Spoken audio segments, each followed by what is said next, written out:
got an amazing story to share.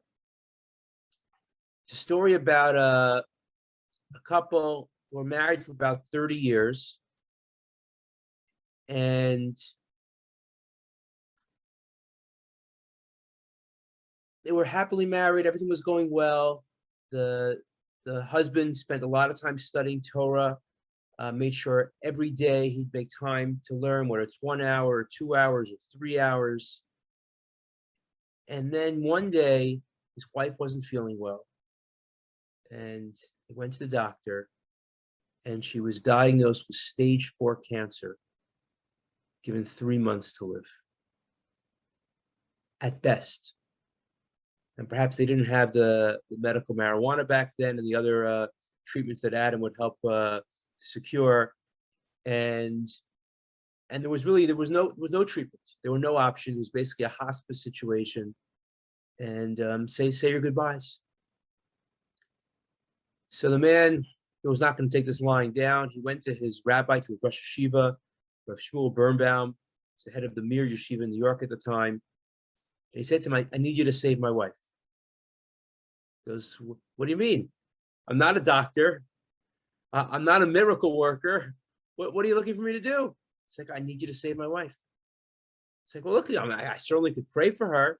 It's like, no, that's not enough. I need you to save my wife. So the rabbi says, okay, I'll do what I can. So the man heads home. The next day, he comes running back to Rosh Yeshiva. Rabbi, thank you so much. What do you mean, thank you so much? What are you talking about? Thank you for saving my wife. Stage 4 cancer turned into stage 0 cancer. She's completely better. No one understands what happened. You got to tell me what you did. I was like, I didn't do anything. Come on, Rabbi, tell me, come on. We know each other many years. What did you do? I said, well, again, I really didn't think I could do anything. So I did what I always do, which is I studied Torah.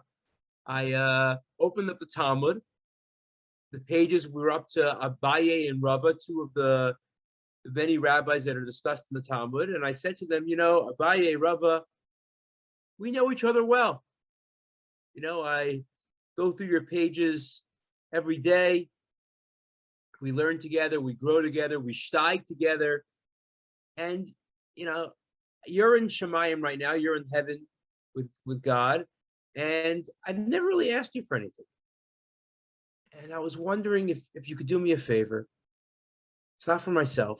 It's one of my students. His wife is very sick. If you could please go to the heavenly throne and beseech the master of the universe. This guy is someone who also knows you well. He also studies the Torah and also has gone through your pages many times.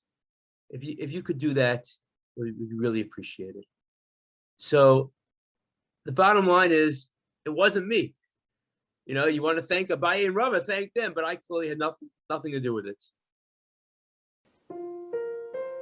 Torah has an immense power to it.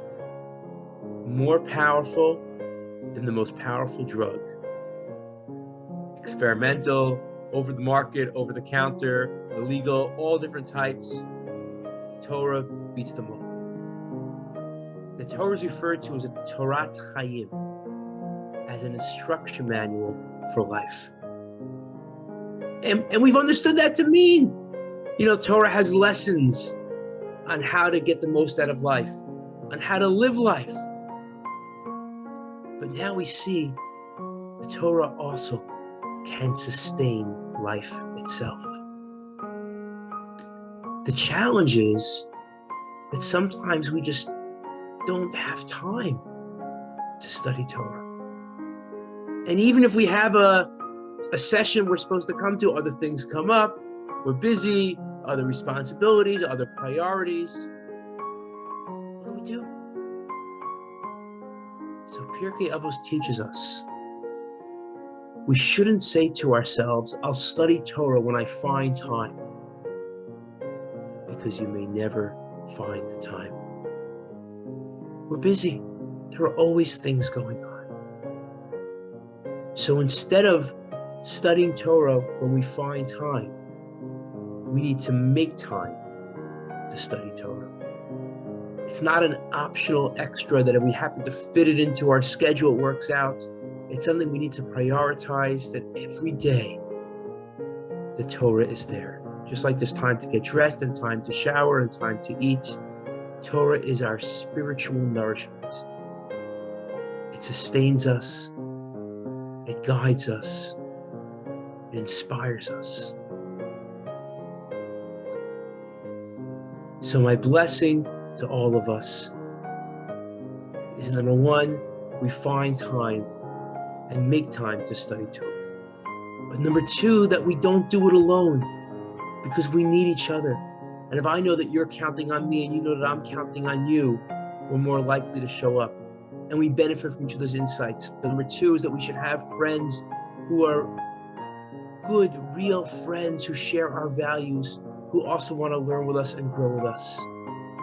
And number three, that we don't just study the Torah, but we learn the Torah, we love the Torah, and we live the Torah. Thank you all so much.